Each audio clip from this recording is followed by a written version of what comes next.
Hey, welcome back. Imagine being reborn as a baby and thrown away at 5 months. No warmth, no food, no family, just the cold. But instead of giving up, this girl uses cheat magic and past life knowledge to turn a dying and into pure gold and change everyone's fate. The story begins. A cold night enveloped the city. Thick clouds hid the moon, only occasionally letting through a faint light. The frosty air was thick with falling snow. Tiny Millie lay on the frozen ground and realized she was freezing. She had been left on the steps of a strange church, and snow was already dusting her blanket. She felt that her short life was coming to an end. With each passing moment, her cries grew quieter. Her thoughts returned to one thing. How could they have abandoned her, a 5-month-old baby, under the icy sky, with almost no chance of rescue? Her memory took her back to the recent past, a warm cradle, and in front of her, her parents arguing fiercely. Her father shouted that the child was not his, that the girl did not look like him. Her mother desperately argued the opposite. Millie had witnessed these arguments many times before. The heroine frowned slightly. It seemed that she had been reborn as a baby in this house, retaining memories of her past life. Waving her arms helplessly several times, she tried to count. About 5 months had passed since her rebirth. In the far corner of the room, a familiar maid stood humbly, watching the scene. Millie looked at her parents. Judging by their clothes and speech, this was a completely different world. In her past life, she had been an ordinary office worker from Japan. She couldn't remember the cause of her death. Her memories remained clear. A simple family and the life of an office lady who loved sweets from stores. Returning to reality, the heroine looked sadly at the arguing adults. It seemed that in this life, she could not count on her parents' love. Meanwhile, the man shouted loudly that his wife should not even try to impose a child from her lover on him. Then he stormed out of the room, slamming the door loudly. The maid flinched at the unexpected sound, and Maria crossed her arms discontentedly, watching her husband leave. Suddenly, she turned her gaze to the child. She muttered quietly that this hairless girl only disgusted her, and then angrily shouted at her not to dare look at her. Millie herself did not understand what was wrong with her head. She instinctively tried to look up, as if trying to see the top of her own head. Perhaps her mother's words meant that she was bald, which was quite strange for a girl. But what frightened her most was her mother's behavior, and the girl looked at her with concern. The main character thought that it was very reminiscent of postpartum depression. Maria crossed her arms over her chest discontentedly, wrapping herself more tightly in her shawl, and noted with irritation that the girl had cried only at first, and then strangely fallen silent, which looked very eerie. Because of this child, her husband began to suspect her of infidelity. She said bitterly that it was a cursed child. Millie frowned unhappily when she heard her mother's words. Maria looked at the girl with hostility once more, then casually turned to the maid Mary, briefly asking her to watch over her, and followed her husband. The girl nodded silently to her mistress. Meanwhile, the main character continued to reflect that even though she had memories of her past life and was perhaps deprived of her hair, she was still just a helpless baby in need of care and protection. Then Mary smiled kindly at the baby as she approached the crib. Leaning over, she gently announced that it was time to clean her bottom. The main character raised her fist, relieved that the long-awaited moment had finally arrived. Hygiene procedure. The maid carefully lifted the girl, gently hugging her, waved her hands smoothly, and uttered a quiet spell, concluding that the girl was now completely clean. Millie smiled happily. She thought how amazing it was. Just one movement, and all the unpleasant sensations instantly disappeared. Now she was absolutely sure magic really existed in this world, and it had been confirmed in practice. A sudden thought struck the main character that perhaps she herself could use these amazing abilities. Her eyes sparkled with excitement, and she immediately tried to repeat the maid's graceful movements. Standing tense and still, she concentrated intently on pronouncing the magic words. But instead of spell, only a gentle childish babble came out. The girl froze in bewilderment. Then, with a slight annoyance, she remembered that she still did not know how to speak properly or control her movements. Mary, noticing her restless movements, gently stroked her back and asked with concern if something was wrong. Millie, pressing herself against the maid's warm chest, thought with inner delight that this was indeed a completely different world, full of wonders. She eagerly imagined what amazing magic she would be able to master in the future when she grew up a little. Night fell. Millie struggled to open her eyes. She was breathing heavily and hoarsely. The girl realized that it was very difficult for her to breathe. She tried to scream with all her might. Maria was standing over her. Her face darkened with fear. At that moment, Mary was walking down the hallway with a lantern. She was approaching the ladies' room when she heard a child crying. The girl decided to go in and check. She carefully opened the door and asked what was going on. Mary thought it was strange, because the girl was usually quiet at night. What she saw in the room shocked her so much that she dropped the lantern. Mary called out loudly to the mistress, trying to get her attention. The woman, looking deranged, was trying to strangle the child. The maid rushed to Maria, held her back, and begged her to stop. She screamed for someone to come and help. Maria, her voice filled with madness, told the child that she could finally cry normally.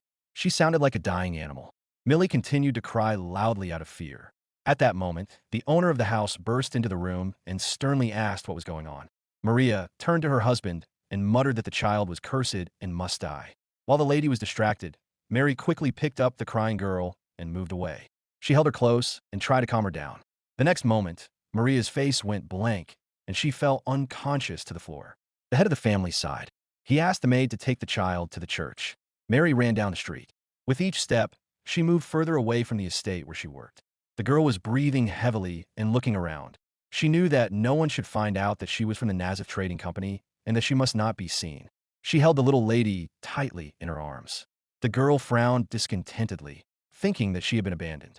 Mary stopped at an abandoned chapel in the cemetery. Tears streamed down her cheeks as she looked at the child. With trembling hands, she wrapped the girl more tightly in a blanket and laid her at the foot of the monument, whispering silent apologies. Turning away abruptly, she ran away.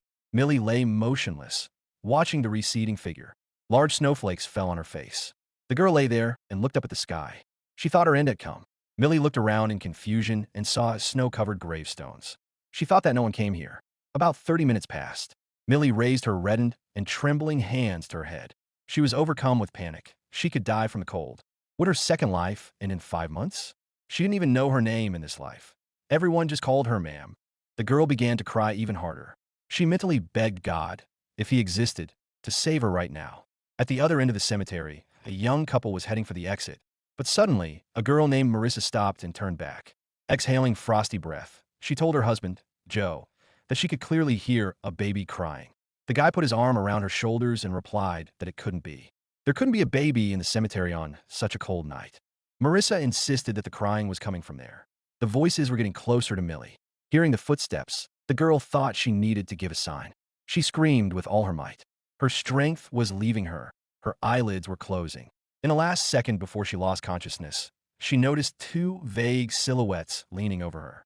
When she woke up again, all she felt was a deep warmth. She thought to herself that this might be heaven.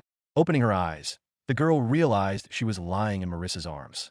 Her husband, Joe, was standing next to her. Both of them looked at her with gentle, sympathetic eyes. The girl tried to look around. In response, the young people smiled even more warmly. Joe leaned toward her, and his voice sounded relieved. He said that they had despaired when they found her so cold and motionless, and were very happy when she finally opened her eyes. Marissa, meeting her confused gaze, smiled quietly.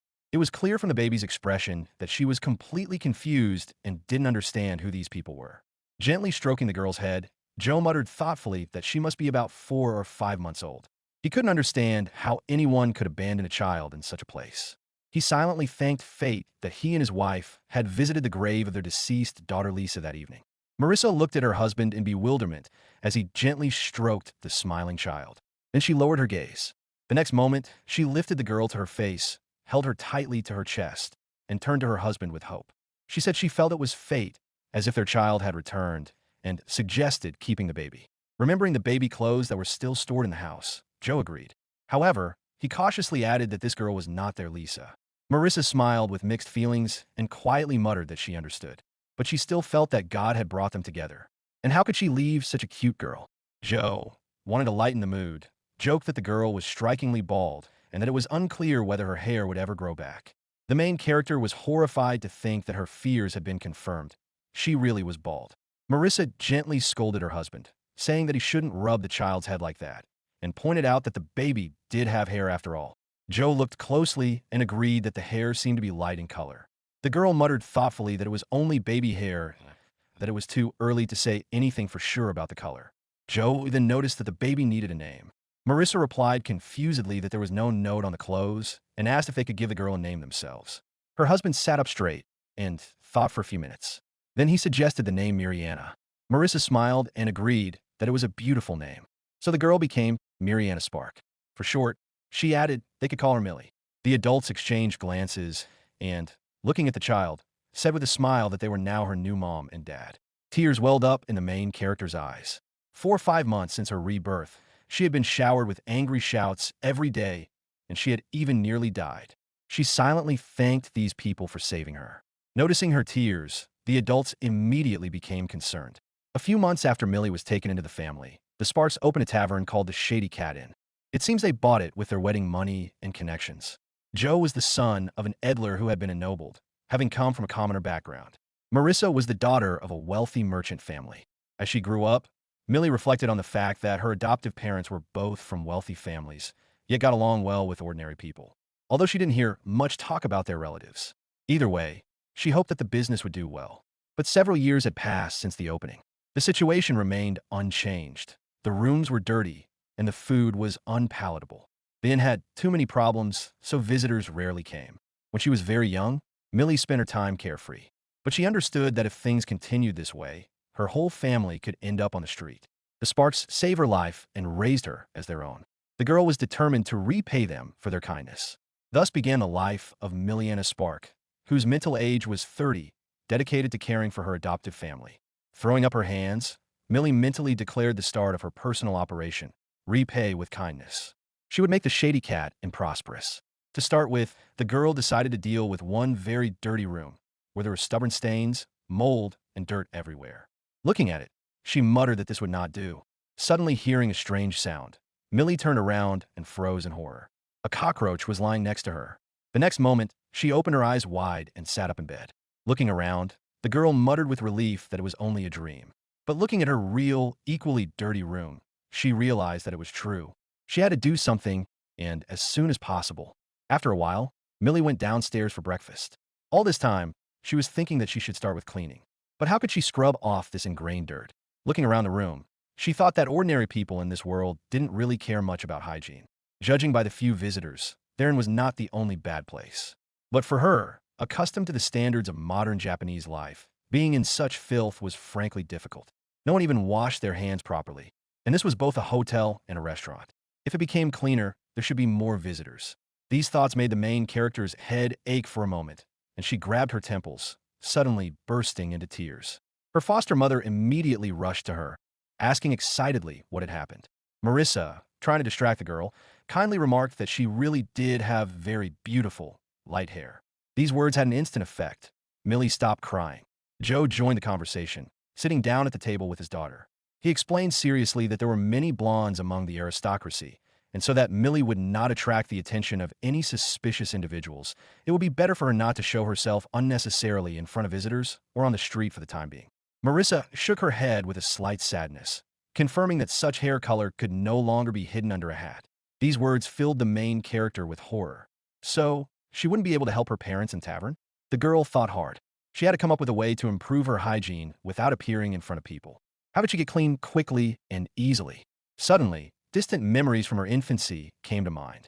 The maid and her former family used spells on her to make her clean. She remembered that this was a different world where magic existed. When Millie was a baby, she couldn't do it, but maybe now she could. Deciding to test it out, the girl waved her hand over her dirty plate and whispered the word clean. She froze tensely for a few seconds, staring at the dishes. Then her shoulders slumped helplessly. Nothing had happened. A bitter thought flashed through her mind. Her parents' magic seemed to work so easily, but hers didn't. There had to be some way. Millie got up from the table and said goodbye to her parents, wishing them luck at work. The adults smiled and waved back, and Marissa asked the girl to be quiet in her room. Climbing the stairs, the main character thought that she needed something, any idea. But no thoughts came.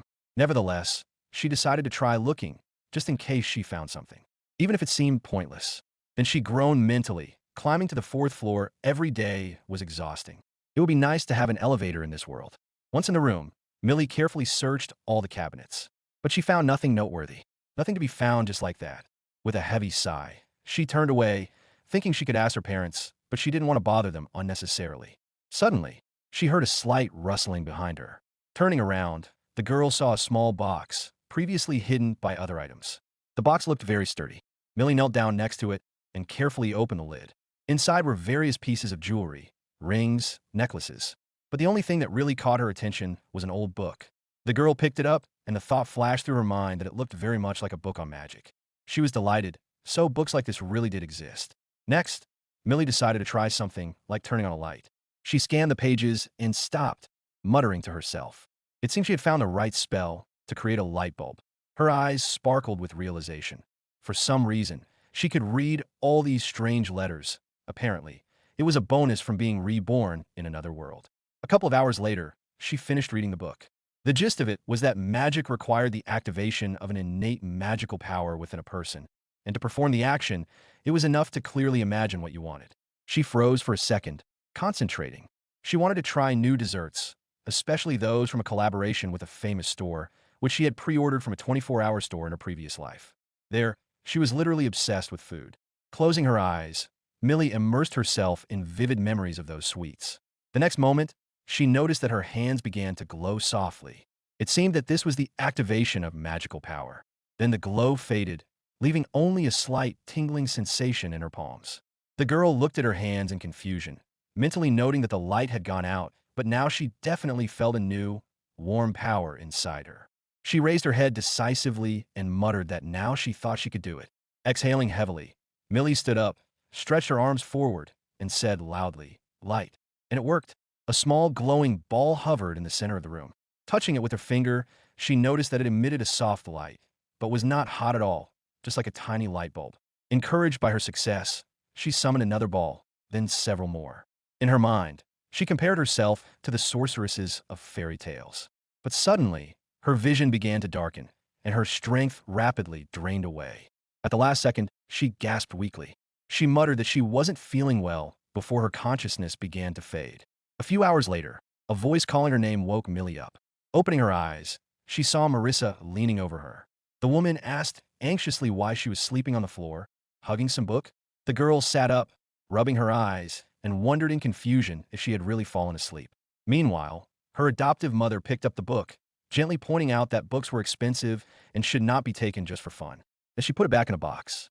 Without paying much attention to her mother's words, Millie thought to herself. Perhaps her loss of consciousness was due to that very lack of mana. She only had enough strength for 5 small light bulbs. That was very little. Getting up from the floor, she folded her arms across her chest and realized with slight disappointment that she hadn't tried the cleanliness spell, but she felt that she definitely wouldn't have enough mana to clean the whole room. What should she do? The next morning, Millie decided to try yesterday's spell again. She summoned several glowing balls and froze in surprise. Yesterday, after 5 balls, she felt sick, but today everything was fine. It seemed to her that there was a little more magical power in her body. Summoning another ball, the main character thought that perhaps if she practiced every day, her mana reserves would gradually grow. A week later, at the reception desk of the tavern, Joe and Marissa were seeing off another guest. The doorbell rang. The woman told her husband that she was going to check on their daughter. She went up to the girl's room. Marissa called her name. From the doorway, she noticed that Millie was lying on the floor in a strange position, as if she were asleep.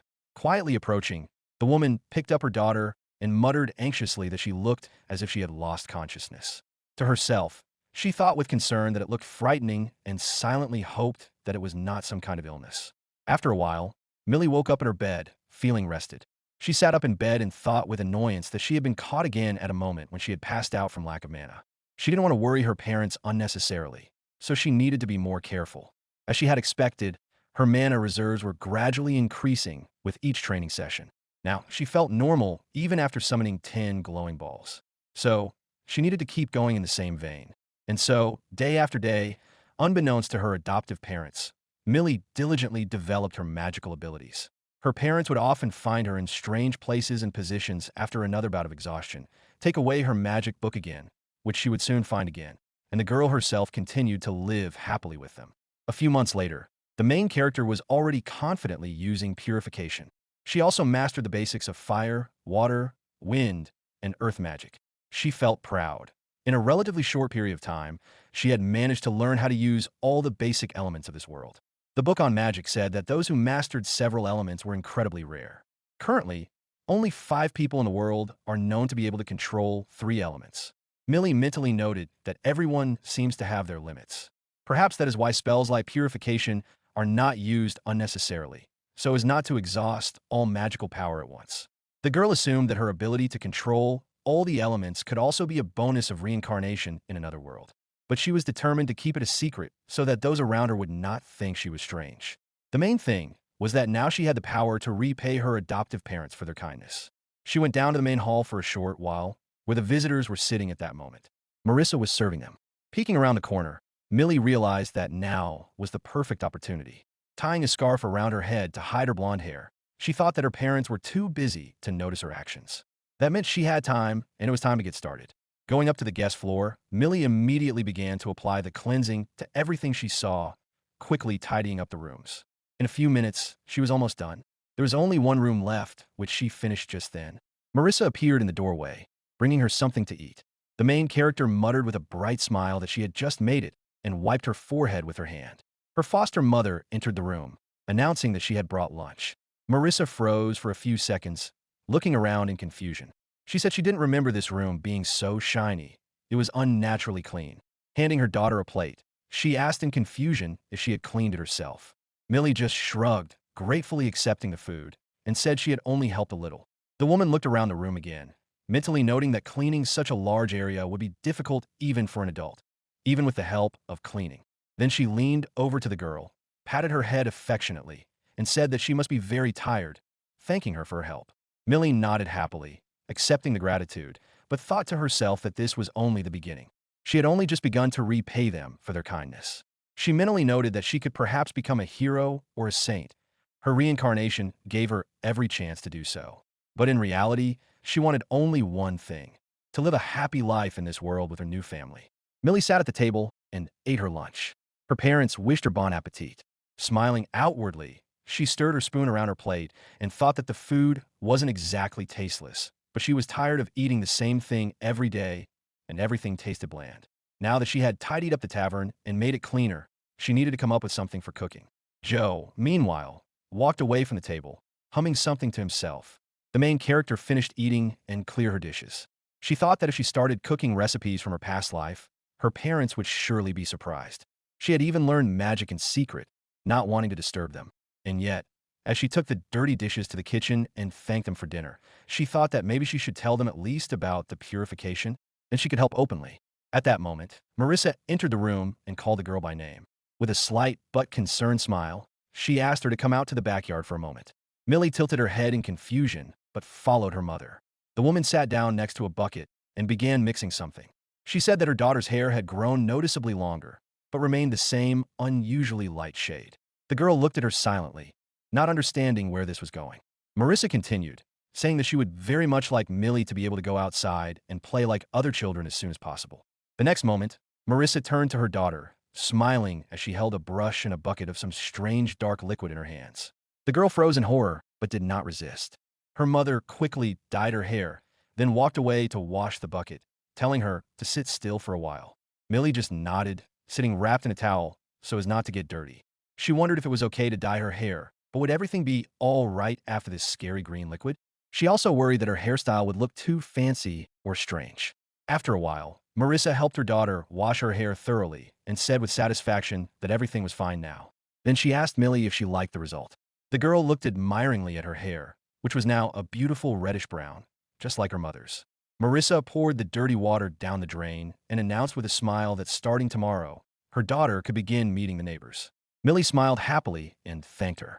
The next day, Millie and her mother went out to meet the neighbors and get to know the other children, who were also with their parents. Marissa introduced two of them, Mike from the sewing shop next door and Nina from the butcher shop. Both children greeted the main character politely. The girl responded by saying her name and, shaking Nina's hand, said she was very pleased to meet her. To herself, she thought happily that these neighborhood children could become her first friends.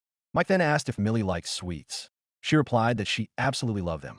The boy smiled broadly and said that since they were now friends, he would take her to a special place. The main character asked curiously what kind of place it was. After a while, they found themselves in a place where many apple trees grew. Millie looked around in admiration. Her new friends watched her delight with pleasure. Mike picked up one of the apples and explained that in the city, such fruit costs 5 copper coins, but here in the forest, you can pick as many as you want for free. Nina, with a sweet but serious smile, clarified that this forest is considered dangerous, so they always go there only with adults. Hearing about the price, Millie remembered how her adoptive father, Joe, explained the monetary system to her. An iron coin is worth 10 yen, a small copper coin is worth 100 yen, a copper coin is worth 1,000 yen, a silver coin is worth 10,000 yen, a small gold coin is worth 100,000 yen, and a gold coin is worth 1 million yen.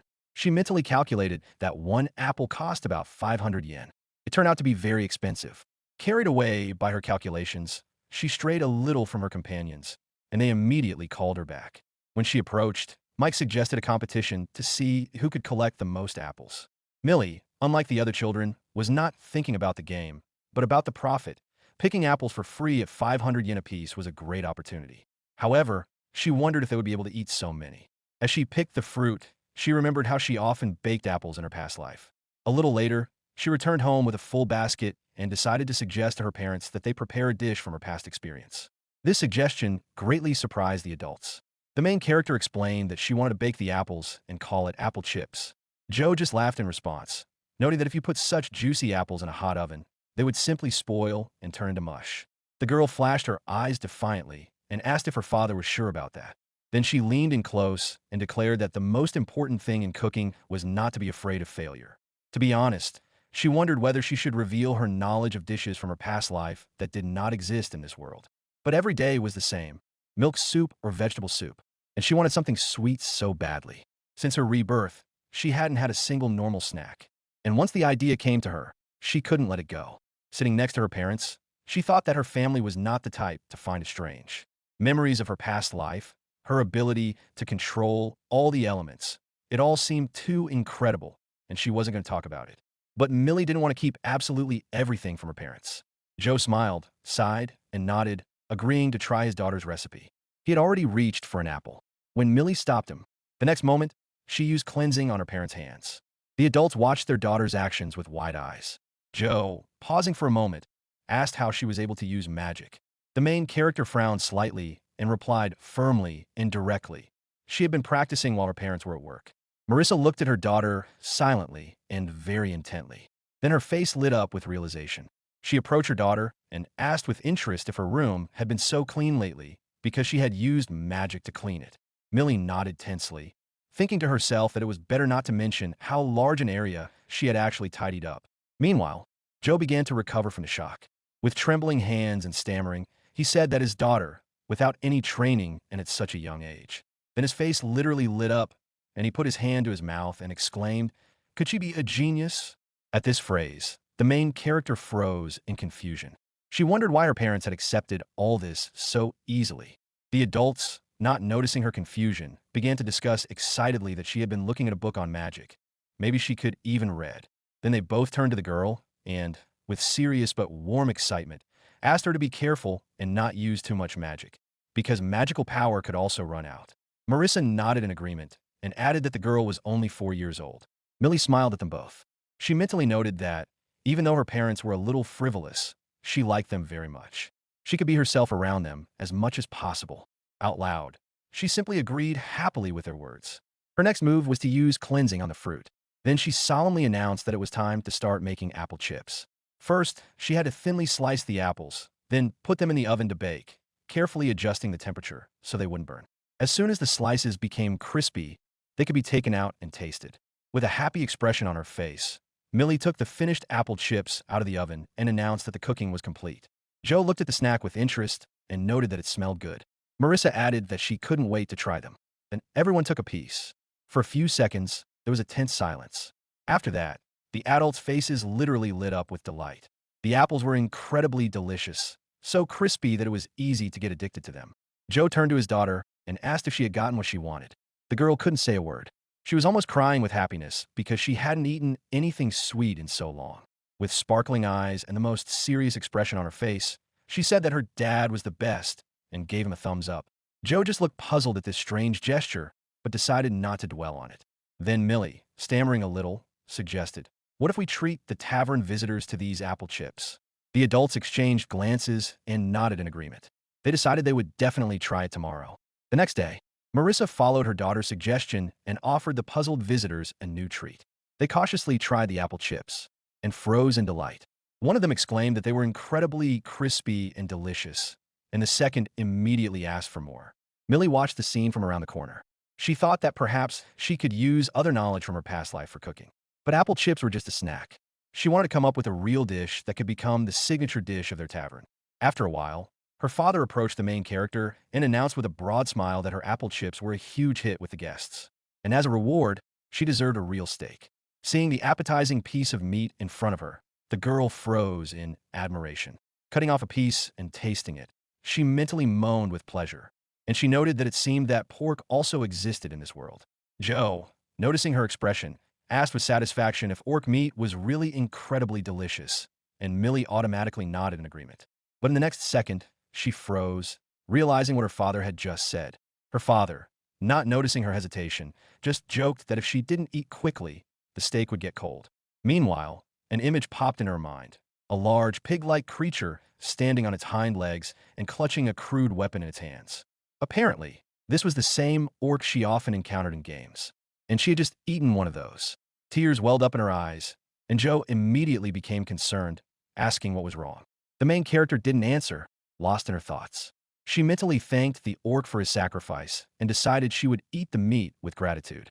It was so delicious that it was hard to stop, even though the familiar image of the orc from the games kept popping into her head. Then the girl suddenly froze. A new thought dawned on her. If there was pork in this world, or at least orc meat, then she would be able to cook that very dish. That meant she could make that very dish. Tonkatsu, crispy on the outside, juicy on the inside. When you bite into it, the meat seems to melt in your mouth.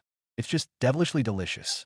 Of course, these were just her assumptions, but if you fry such meat in hot oil, it seems like something incredible will happen. She immediately suggested to her father that he add this new dish to the menu. Joe stood opposite her, arms crossed over his chest, and skeptically suggested that frying meat in oil was a waste of a precious resource. Millie immediately called out to him menacingly, her eyes flashing. She asked what was most important in cooking. Her father just chuckled awkwardly and, now much more enthusiastic, repeated her words.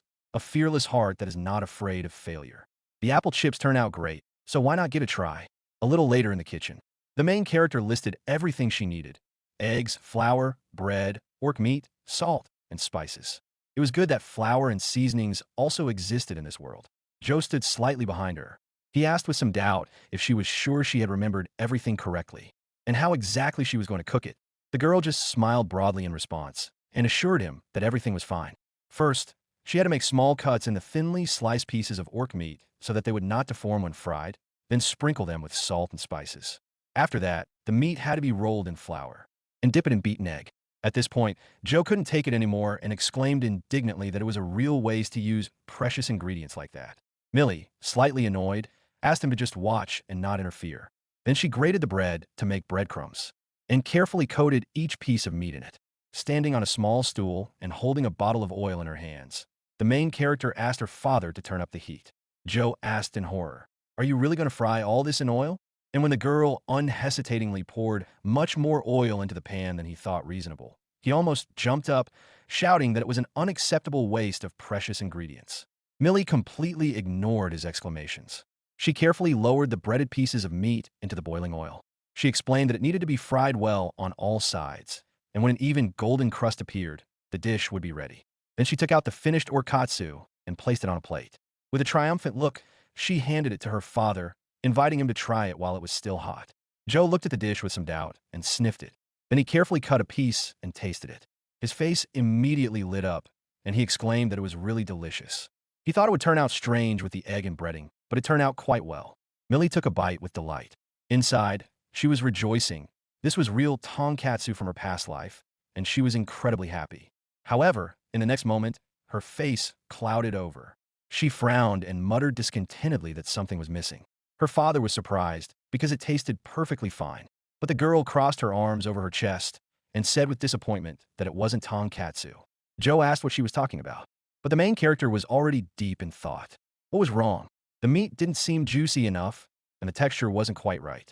Thoughtfully, she muttered that perhaps if it were fried twice, the meat would become crispier.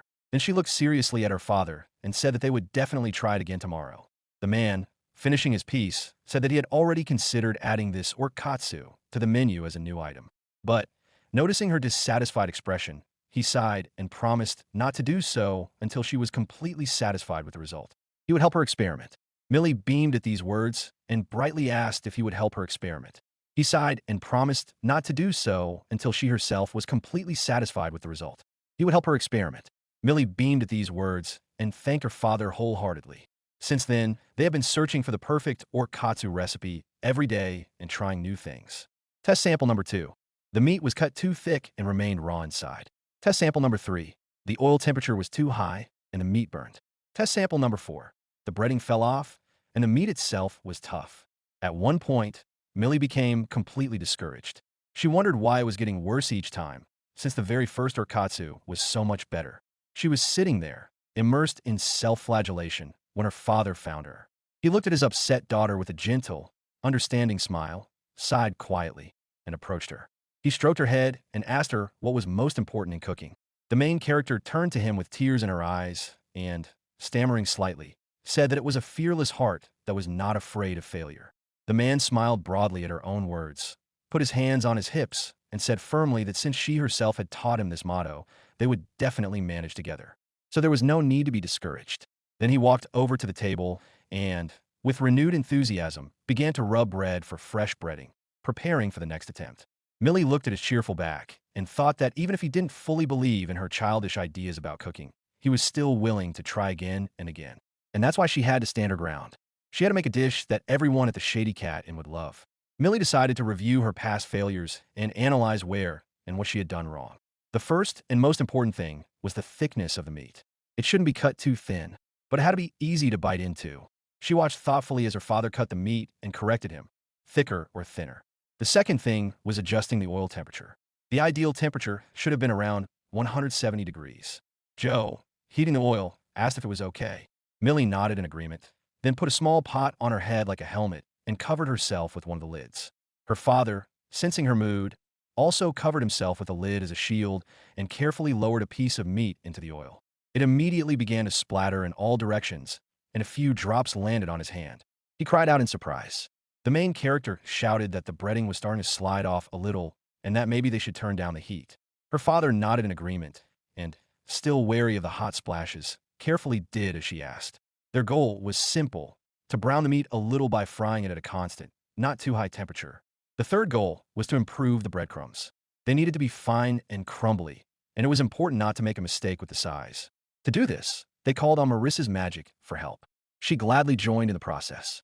She carefully used her magic to dry and grind the breadcrumbs, asking her daughter every now and then if the result was satisfactory. Millie watched her actions with shining eyes and finally nodded with satisfaction.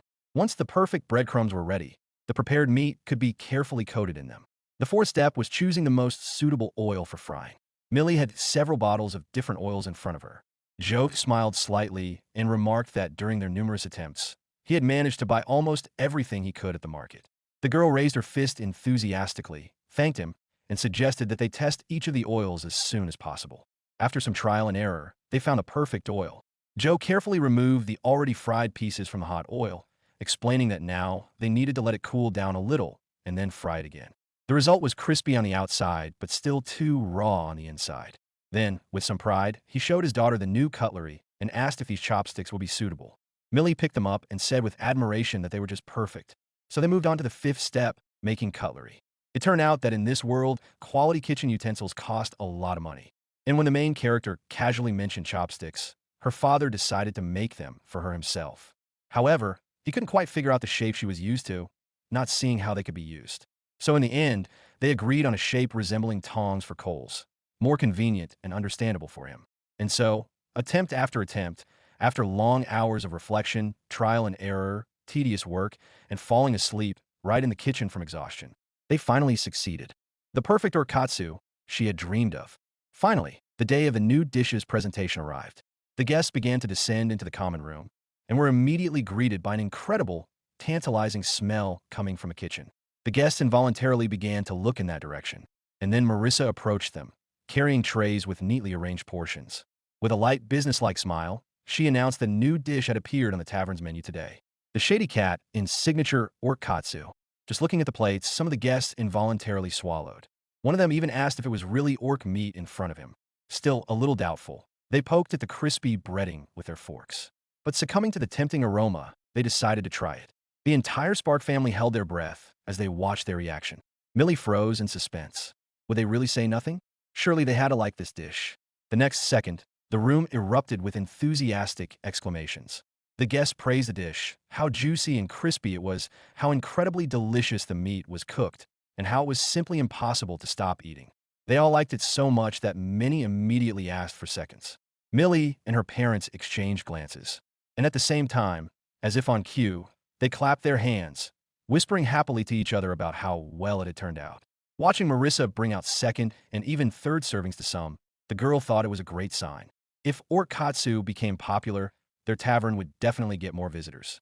The following week, the main character struggled to get up in the morning and, still sleepy, went down for breakfast. After wishing everyone a good morning, she took a plate from her smiling father and sat down at the table. Joe noticed with slight confusion that there was unusual noise outside since early morning. He decided to go and see what was going on, while his daughter and wife watched him with mild curiosity. Shrugging their shoulders, they both returned to their food, although Marissa still asked if something had happened. Suddenly, there was a scream. An agitated Joe ran into the room, announcing that something terrible had happened. Millie and her mother looked out the window and froze in shock. A huge queue of several dozen people had gathered at the door of their tavern, far more than ever before. The entire Spark couple went outside and froze on the doorstep, stunned by the scene before them. Millie involuntarily exclaimed, asking what was going on. Noticing his daughter's concern, Joe approached the nearest person in line, who turned out to be a seasoned adventurer, and asked him the same question. The man, with a broad, good-natured smile, explained that the food at their tavern had become a legend among adventurers. Rumor had it that you could try an unheard-of dish made from orc meat, which no one had ever cooked before. He wanted to try it so badly that he came first thing in the morning, and there was already a long line. These words made the main character cheer inwardly. She couldn't believe that in just a week, the rumors had spread so quickly. It was incredible luck. Then Millie resolutely called out to her parents, clenching her small hands into fists. She met their puzzled looks. She firmly stated that this was their long-awaited chance. Now, they couldn't waste a minute, and under no circumstances could they give up. She suggested that they finally bring the tavern to life. Marissa and Joe exchanged glances. Their daughter's determination rubbed off on them. They both nodded, and the same sparkle lit up in their eyes. Their mother took Millie by the hand and almost ran inside to start preparations, while Joe remained at the entrance. He announced loudly to the crowd that everyone would be served, but they would have to wait a little while for their turn. Since then, the stream of visitors has not stopped for a single day. There was not a moment's rest in the tavern, and Millie worked alongside the adults, helping in any way she could. Those were very stressful but incredibly eventful days.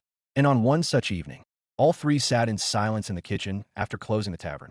Joe groaned as he struggled to straighten his back and admitted that he couldn't remember when he had been so tired all week. Marissa gave him a cup of hot tea with a reassuring smile, gently noting that they had indeed worked hard today. The man nodded gratefully. Taking a sip, he admitted that he never thought his daughter's invention, Orkatsu, would become so popular. Therefore, despite his fatigue, he had no complaints. The main character laughed awkwardly and agreed that she was also surprised. But her eyes sparkled with determination. This was only the first step. Then she cautiously turned to her father, apologizing for bothering him when he was so tired. And she began to list other ideas: fried chicken with salt and lemon, dumplings with fish sauce instead of soy sauce, hamburg steak, and orc ginger, orc meat fried with ginger. After all, there were so many of her favorite dishes from her past life that they could try to cook. Joe, even though he was exhausted, listened to her, then sighed heavily and smiled, agreeing that they could try. Millie immediately exclaimed that he was the best. Just as with Orkatsu, they began to cook trial versions of new dishes, refining the taste day after day. The main character reasoned that if they only served Orkatsu every day, their establishment would very quickly become a one-hit wonder. And their real goal was to get regular customers. Smiling resolutely to herself, she thought that they could develop a whole new menu. This perhaps was the advantage of being 30 years old mentally, the ability to look at things strategically. Some time later, again at dinner, the girl approached her parents with a new idea. What if they added all these new dishes to the menu and offered them as part of a delicious set meal of the day? The adults looked at each other and agreed that it was an excellent idea. Then Joe, slightly surprised, asked how such ideas even came to her mind.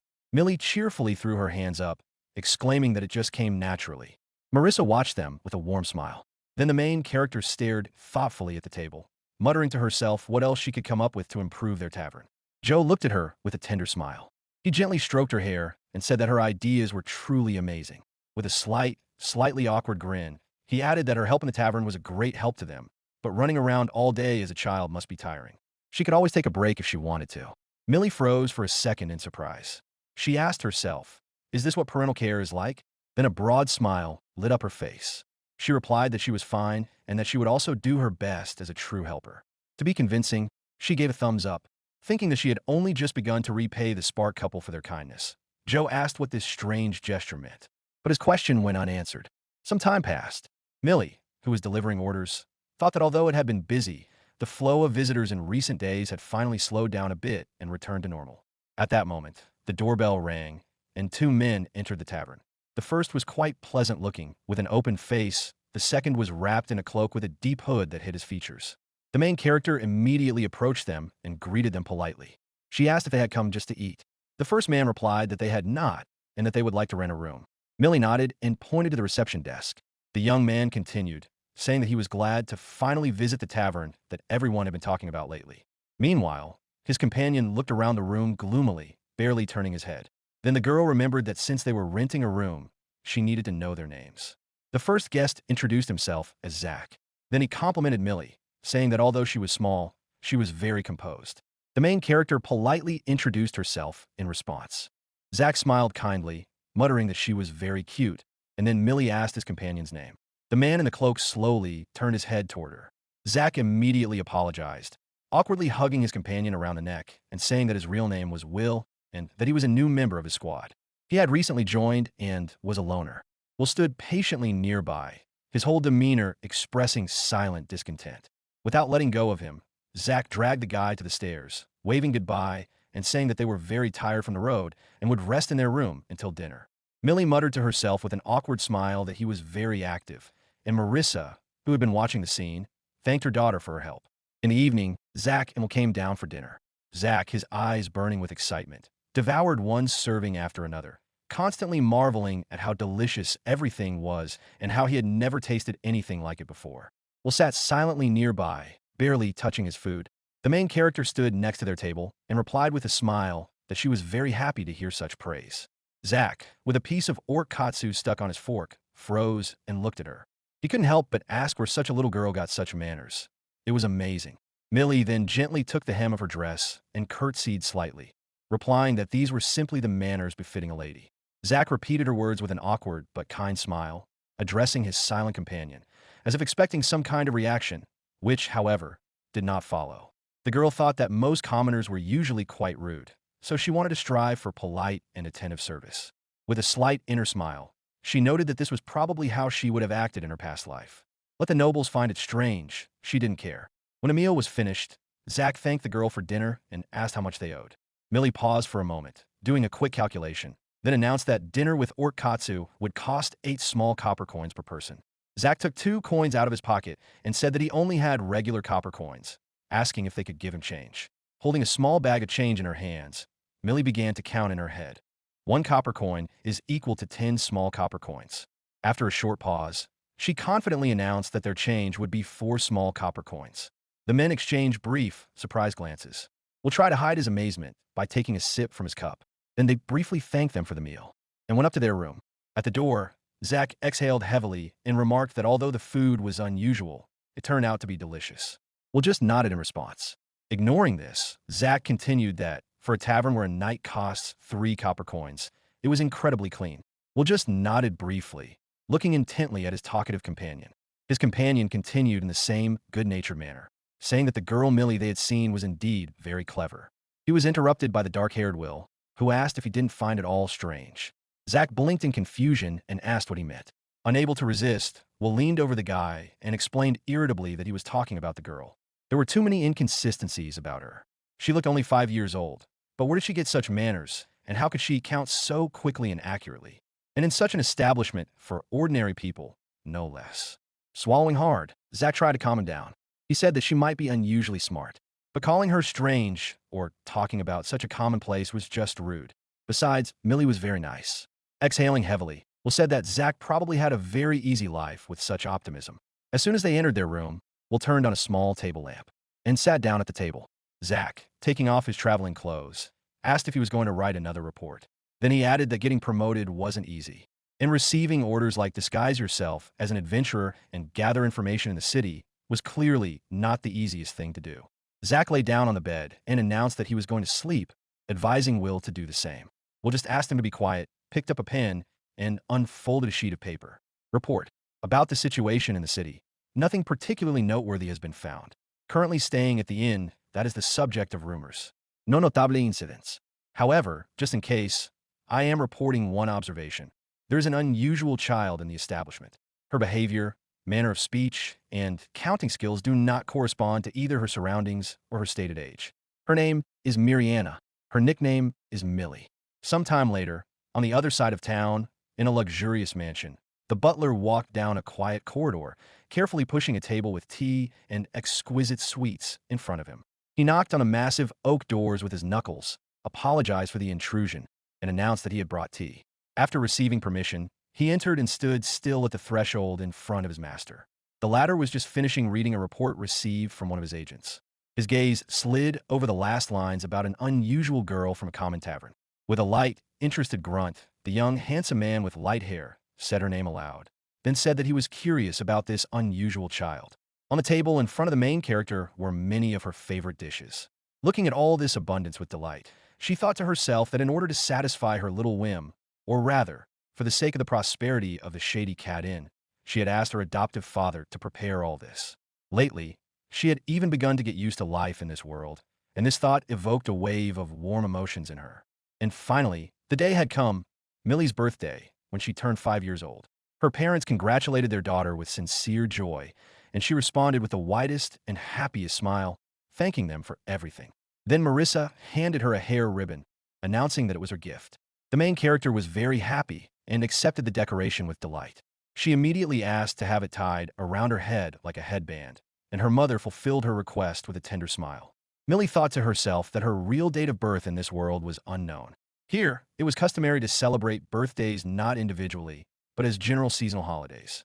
She was picked up in the winter when she was about 5 months old, so they decided to consider the middle of summer her official birthday. Happily touching the new decoration on her head, the girl began to hum something quietly. Marissa looked at her and said with a smile that the ribbon suited her very well. Then Millie looked around the festive table with delight and suggested that they start eating quickly before everything got cold. Wishing everyone bon appetit, the parents exchanged warm glances and looked at their daughter with affection.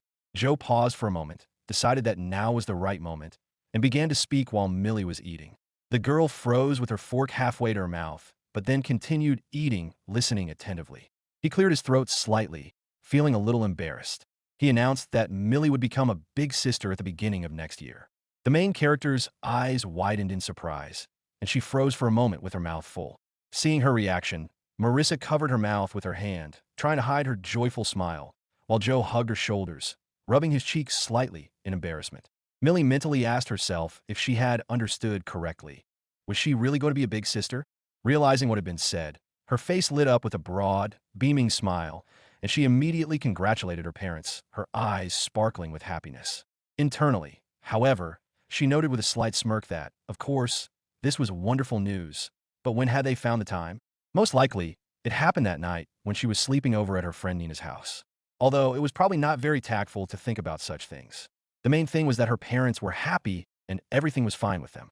The adults, noticing her strange smile, exchanged glances with slight confusion. Joe asked what she was smiling about. Millie, folding her arms in front of her and keeping a sweet, innocent expression on her face, replied that she just thought today was the best birthday ever. Marissa's eyes filled with tears of emotion. Joe, pulling himself together, moved on to practical matters. He explained that because of the news, Marissa would now have to avoid heavy work, and he was already thinking about hiring additional help, although that could be discussed later. Millie exclaimed enthusiastically that she would now help them even more than before. Her father confirmed with a warm smile that she was their most beloved and irreplaceable helper. The girl decided that for the sake of her future younger brother or sister, who would soon be born, she would try twice as hard.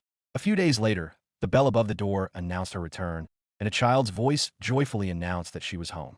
Walking into the kitchen, Millie poured 25 picked apples onto the table. She and Mike periodically had competitions to see who could pick more, and so far, the boy had always lost. Joe, standing next to the table, noted that she had brought in quite a lot this time too. He added thoughtfully that Gordon, Mike's father, had helped out again by looking after her. Maybe they should take them something as a thank you, but they had already treated them to apple chips recently. Suddenly, Millie exclaimed that she had a great idea. After a while, under her careful guidance, Joe baked a delicious apple pie. The girl took a piece, tasted it, and happily declared that it was very tasty. Mentally, she noted with relief that she had worried needlessly about the lack of sugar. The natural sweetness of the apples turned out to be just enough. Joe also took a piece, and after taking a bite, moaned with pleasure, saying that the pie was excellent and simply delicious. The main character looked at her father with a sly smile. She thought that he had really become a much better cook, and that meant it was time to start experimenting with other types of sweets. Then Joe asked if Millie could take the pie to Mike's house tomorrow. The girl immediately agreed happily. The next day at Mike's house, the boy saw the treat in Millie's hands, swallowed admiringly, and asked what this incredibly appetizing-looking thing was. The main character explained that it was called apple pie and asked him to say hello to his father. Mike readily agreed, but then frowned and declared belligerently that next time he would definitely pick more apples than her. Millie laughed awkwardly and hastily agreed. Taking the treat from the girl's hands, Mike waved goodbye, explaining that customers would be arriving soon and he needed to watch the shop. Millie smiled and said she was leaving. She was about to walk out. Suddenly, the door swung open right in front of her. The blow hit her right in the forehead. The girl let out a quiet cry of surprise and pain and fell to the floor. The man who opened the door immediately reached out to help her up and asked if she was all right. The main character, still a little dazed, nodded, and placing her small hand in his, she allowed him to lift her up. Then he asked if she was from tavern. Millie looked up at him and recognized the unsociable guest who had recently stayed with them, Mr. Will. She wondered to herself, had he forgotten? Where is he? This was a sewing shop after all. Will repeated his question aloud, asking why the girl was here. The main character explained that yesterday she and Mike had gone apple picking, and now she had brought the pie they had baked with her father. Will asked if they had gone into the forest alone. It was dangerous. The girl immediately clarified that adults had been with them, so he needn't worry. Then the man asked another question. Couldn't they just buy apples somewhere nearby? Millie's eyes widened in surprise. Her face darkened, and she rushed closer to him. She began to speak indignantly, asking if he had any idea how much an apple cost. A whole 5 small copper coins. Her allowance had only recently been increased, and now she was given only 2 coins a week. To buy just 1 apple, she would have to save for almost 3 weeks. And yesterday in the forest, she had picked 25 at once. To buy that many, she would have to save for about 63 weeks. Will took a step back, put his hand on his chest, and muttered that the only thing he understood was that she really did have very little money. At that moment, a voice came from behind the door, saying that it wasn't about money, and that Will was to blame. The next moment, a young, incredibly handsome man with a distinctly aristocratic appearance and light hair entered the room. He was wiping away tears of laughter. Then he apologized to the girl, explaining that his companion was just a weirdo. Millie looked at him with wide eyes, noting to herself that Mr. Will's friend was strikingly handsome. The man bent down slightly to be at her level and introduced himself as Leo, adding that he and Will were colleagues. The girl politely gave her name in return. She thought that if Leo was also an adventurer, then they both looked too refined for such a profession. She would never have guessed. Then Leo said that as an apology for his friend's rudeness, he would like to give her a small gift. He held out a small, neatly wrapped piece of something. Millie looked at it with great interest, then caught a painfully familiar, rich aroma. Leo explained with an animated expression that it was called chocolate. The main character snatched the sweet from his hands without even listening to the end and thanked him. Her eyes sparkling, she examined the chocolate in her palm, inwardly rejoicing at the thought that chocolate also existed in this world. It was incredibly cool. Leo watched her violent reaction in confusion. Then he slowly said that it seemed she already knew what chocolate was. But it was so rare that even in the capital, not everyone knew about it. The girl awkwardly explained, with a little trickery, that she had heard about chocolate from a merchant customer. She added that it seemed like it could be used to make various sweets. The man asked with interest what exactly she was going to make. Millie shrugged and said she would go home and think about it there. She was about to say goodbye, but Leo called out to her, asking her to wait. He admitted that he really wanted to see what kind of sweets she would make, and asked if she would mind if he went with her. The main character said shyly that she didn't mind, but, however, a short time later, all 3 of them were standing in the tavern kitchen. Joe, who was also interested, joined them. Millie stood in front of them like a head chef, cleared her throat solemnly, and announced that she would try to make scones using the chocolate Mr. Leo had given her. All 3 men looked at her in complete bewilderment, not understanding what she was talking about. Seeing their confusion, she firmly stated that in any case, they needed to start with enthusiasm. She raised her fist, and the men, a little embarrassed, repeated her gesture. To begin with, she continued, everyone needed to wash their hands thoroughly, mentally noting that it was better not to use magic on people. They just shrugged and did as she asked. Then Millie announced that it was time to start making Millie's special scones. The first thing to do was to chop the chocolate into small pieces, which Mr. Leo did under the watchful eye of the others. Then the necessary ingredients had to be mixed and the dough rolled out, which was entrusted to Mr. Will. The others watched his focused but awkward movements with smiles. Millie thought to herself with a slight regret that if they had real butter or sugar, everything would have turned out much tastier. But such ingredients were still beyond their means. All that remained was to slowly bake the dough in a preheated oven under Joe's supervision. And the chocolate scones were ready. Millie noted with nostalgia that in her past life, she had often made such a simple snack. Leo looked at the result of their joint efforts with interest and admitted that he had never seen anything like it before. Will nodded silently in agreement. Millie decided to be the first to try one. Taking a bite, she literally melted with delight at the familiar taste of chocolate, which she had missed for so long. Joe ate his scones silently, but with obvious pleasure. Leo muttered that it turned out pretty well, and Will dryly remarked that they resembled some of the pastries served in the capital. Leo then added that he never imagined chocolate could be used to make something so delicious. There was only one scone left. Millie immediately muttered that no one dared touch it. Leo, with a smirk, remarked that since it was the last one, it was still worth fighting for. Joe tried to smooth over the budding argument by reminding them that it was rude to behave that way toward guests. After a while, Leo sighed heavily and admitted that it was very tasty. But he hadn't expected the scones to be so filling. Will looked disapprovingly at his companion, mentally noting his childish behavior. Meanwhile, Joe reassured the clearly upset Millie, gently telling her that she had eaten enough. Leo noted that, apparently, many unusual dishes had appeared on their menu and asked if they were going to patent these recipes. The girl turned to him in confusion. Will explained that a patent gives you ownership of an idea, and other people can only use the recipe legally for a fee. Given the uniqueness of these dishes, the simplest one could cost about 5 copper coins, and some could even cost a small gold coin. And even if the recipe was stolen, the patent owner would have a legal right to compensation. Millie remarked with interest that it was an interesting system. Joe froze, thinking about what he had heard. Suddenly, Will announced that it was time for them to go. Leo nodded in agreement. He added that today had been a lot of fun and said goodbye, promising that they would see each other again. A little later, on the street on their way home, Leo asked his companion if Millie was really the girl from the report. Will nodded in confirmation. Leo then noted that she did seem strangely mature. Her manner of speech and ability to come up with complex recipes were not at all like those of a normal child. He was interested in her possible magical potential. Will replied that she had apparently not yet been tested for magical power, although at her age she should have been. Leo expressed his desire for someone to check this. Will sighed heavily. He regretted mentioning the girl in the report, but allowed he only promised to inform Prince Leonardo as soon as he found out anything new.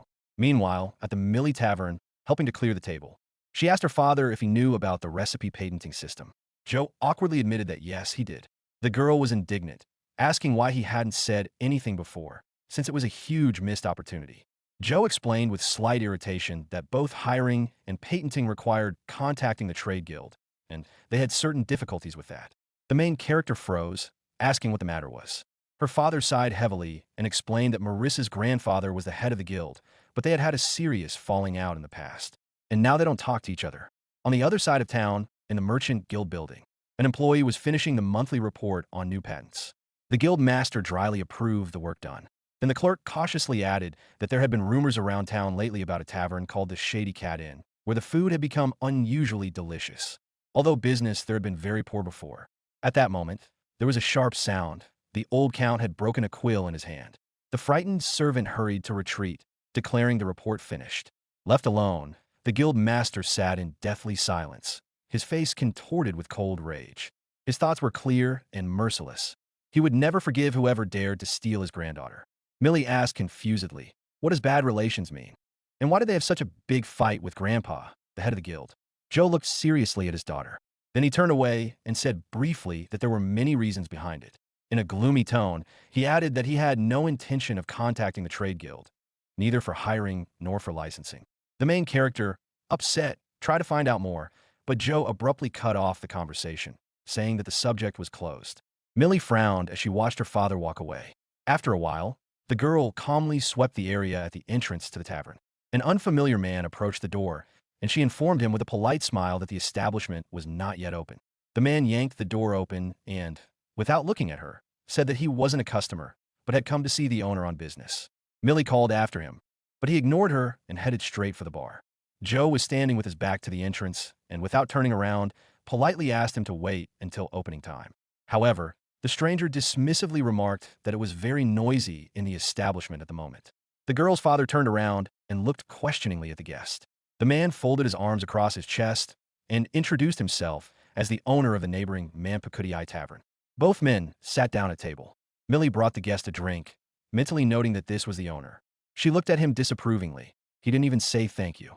The girl felt that she frankly disliked this man. Meanwhile, the guest announced that he had come with a request. Joe, unobtrusively shielding his daughter, asked what exactly he wanted. The guest, without taking his eyes off his mug, said the new dish had recently appeared on the menu at the Shady Cat Inn, or Katsu, if he remembered correctly. Then he leaned back in his chair, put his hand under his head, and asked with smug nonchalance if they would give him the recipe. Joe's eyes widened, and he stared at the guest. Clutching the fabric of his trousers, he muttered that it was impossible to give away the recipe. On noticing his reaction, the guest turned away and, looking around the room, noticed that their tavern was finally thriving. And come to think of it, could it have something to do with that new dish? He waved his hand casually in Joe's direction. Millie grimaced in displeasure, inwardly indignant. However, Joe frowned and stated clearly that he could not give away the recipe for their most popular dish. The guest waved his hand dismissively, telling him not to be dramatic.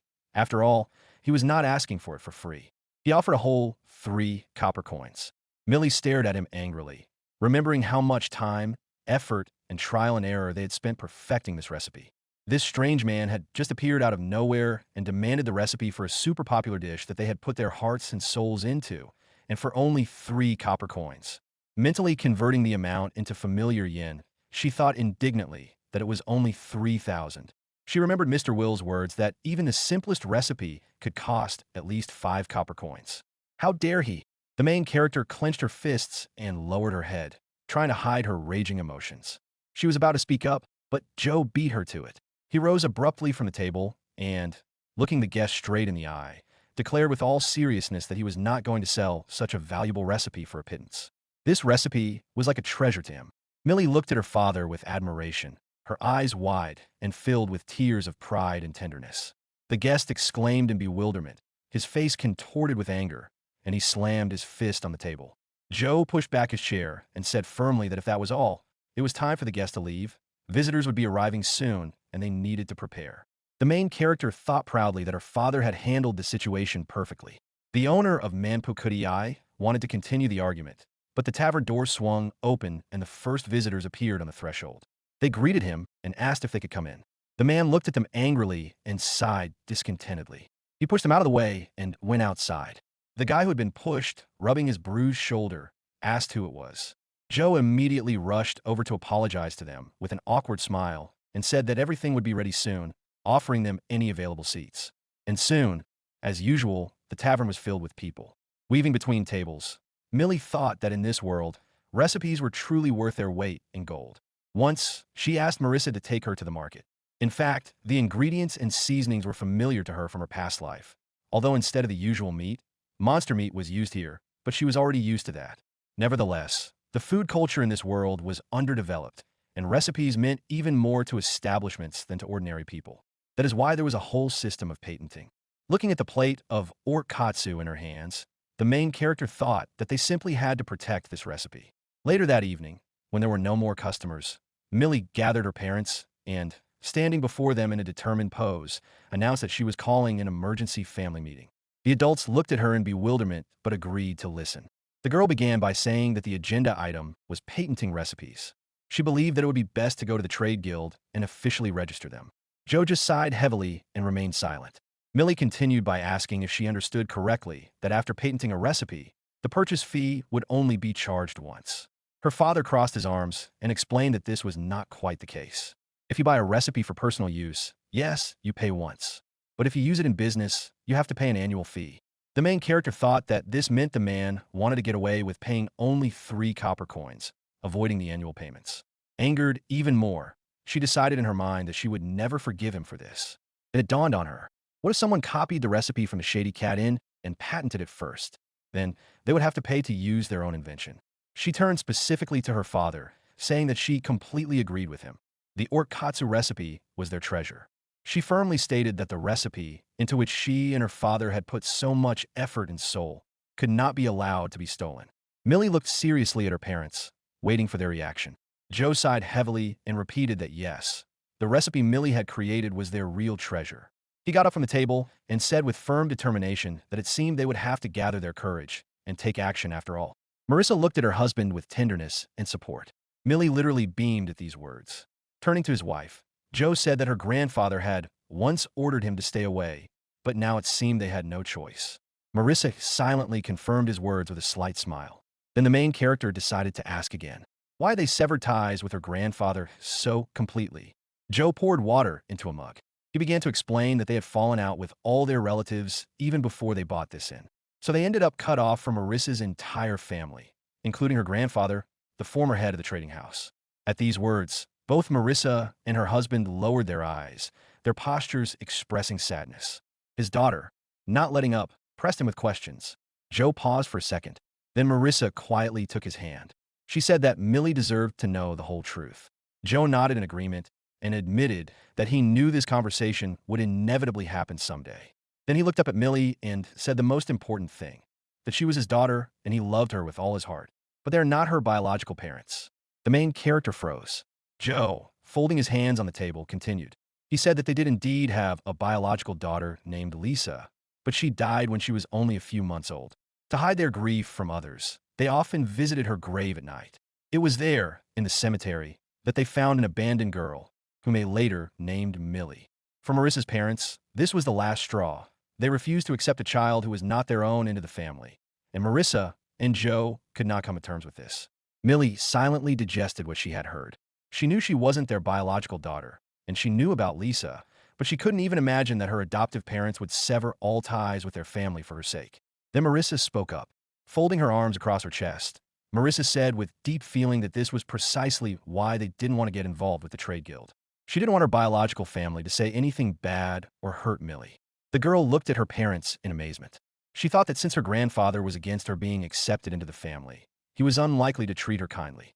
Perhaps that was why they were so restricted. They couldn't hire people or take on many jobs without the guild's permission. Then she looked at her parents. Their faces were full of excitement and concern for her. Millie apologized to them in her mind for causing them so much worry. The family she was born into in this world was terrible, and she never considered those people her parents. She had known from the beginning that they had taken her in. Then Millie smiled broadly and sincerely and thanked the adults for telling her everything. Marissa and Joe may not be her biological parents, but they are her real family, and she loved them very much. The adults couldn't hold back their emotions at these words. Tears welled up in their eyes. Millie didn't notice their reaction right away and wanted to continue, but in the next moment, both parents jumped up from their seats and called out her name. Hugging her from both sides, they burst into tears, repeating how much they loved her. Standing in this strong, warm embrace, Millie felt safe and completely at peace. After a while, the adults calmed down a little and stepped back, wiping away their tears. Marissa thanked the girl for accepting this difficult truth so calmly. Her daughter nodded affirmatively, and then she stated firmly, it was decided they would go and patent the recipe. She asked her parents not to pay attention to her grandfather's possible barbs. She promised that she wouldn't either. Joe, suddenly caught up in her enthusiasm, agreed that they should start as soon as possible. After all, Marissa was about to give birth and couldn't overexert herself. The seriousness of the moment was unexpectedly broken by Marissa herself, who couldn't hold back a slight chuckle. Joe, looking at his daughter, said with surprise that she looked very serious and grown up. Was she really only 5 years old? Millie laughed briefly in response, thinking to herself that she would definitely protect their family and their shared recipes. After a while, Millie and her father arrived at the Trade Guild building. They sat in the waiting room, waiting to be called. The girl pressed herself against her father, expressing silent support with her whole being. Then she looked up at him and asked quietly if he was all right. Joe, without looking at her and staring into the void on the wall, replied briefly that he was. Recalling previous events at the family council, it was finally decided to patent the recipes and hire employees through the guild. And so today, they came here early in the morning. The girl mentally noted that it was good she had come with him, She had never seen Joe so tense and distant before. She decided to ask one more question, asking if Marissa's grandfather was really such a terrible person. Joe looked at her in surprise. Then he looked back at the wall and said that he didn't particularly like him, although the reason was clear to him in general terms. Millie watched anxiously as her father clenched his hands tightly on his knees, trying to control himself. She wondered what kind of person her grandfather was and whether he would publicly humiliate them. Suddenly, a loud voice behind them announced that visitors with number 3 could proceed to the reception room. Millie immediately cheered up, raised her fists, and snapped her father out of his stupor, telling him that they were being called and to hold on. The two of them entered the spacious office and sat down at a large table. For several minutes, the room was silent. Then one of the guild employees entered the office in uniform, with light, slicked-back hair. He was holding a folder with papers in his hands. He apologized dryly for being late, sat down opposite them, and explained that in order to patent the recipe, they first needed to fill out a number of documents. He handed Joe several sheets of paper. With a hint of contempt in his voice, he asked if Joe needed help filling them out. Joe, ignoring the tone, replied that everything was fine and he could manage. The guild employee narrowed his eyes slightly and remarked that this was rare for commoners. Ordinary people, unless they are merchants or from wealthy families, often cannot even read or write. Joe, like Marissa, had received a good education in this regard. Then Millie, interrupting her thoughts, looked at the clerk. She thought he seemed unpleasant. Her intuition had not failed her last time. As soon as the papers were filled out, the guild employee took them and scanned the text. He muttered that this was the first time he had heard of the Shady Cat Inn. He casually remarked that it was probably an establishment for commoners, which was unlikely to be very profitable. Then he left the room, telling them to wait a moment while he brought the prescription form and contract. Millie watched him go with disapproval. She had a bad feeling about this. Quite a bit of time passed, and the main character, with growing irritation, thought that they were being made to wait too long. Finally, the same employee returned to the room. With a fake smile, he apologized for the delay. He sat down at the table and asked her to sign the contract, then to provide the prescription, passing the papers to Joe. He began to carefully study the documents, getting a little lost in the text and clearly straining. Millie tried to look, but could hardly make anything out. Looking at her father, she wondered if he even understood what was written there. Should she check everything, just in case? She was very disturbed by the smug expression on the employee's face. Making up her mind, she jumped onto her father's lap, wrapping her arms around his neck. He instinctively picked her up with one arm and asked in surprise what was wrong. With a completely innocent look on her face, the main character looked at him and said that she just wanted to look at the contract with him, sitting next to him. Joe sighed heavily, sat her down comfortably, closed his eyes for a moment, and agreed that they would look at it together. Ignoring his gentle strokes on her head, Millie began to read the text carefully. The first lines looked standard, but at the very bottom, in very small print, there was a note. The guild employee hastily said that the content of the contract should not cause them any problems and that, since there were many visitors in the morning, it would be good to finish as soon as possible. Joe nodded in agreement, picked up a pen, and was about to sign. Suddenly, his daughter exclaimed, asking him to wait. She grabbed his hand, holding it back, and said that something was strange here. The clerk intervened. He told her not to interfere with her father. He suggested calling someone from behind the counter to look after her. Ignoring him, Millie picked up the contract and pointed out one clause to her father, asking him to look more closely. It stated that all recipes patented in the future would also automatically fall under the terms of this agreement on a semi-permanent basis.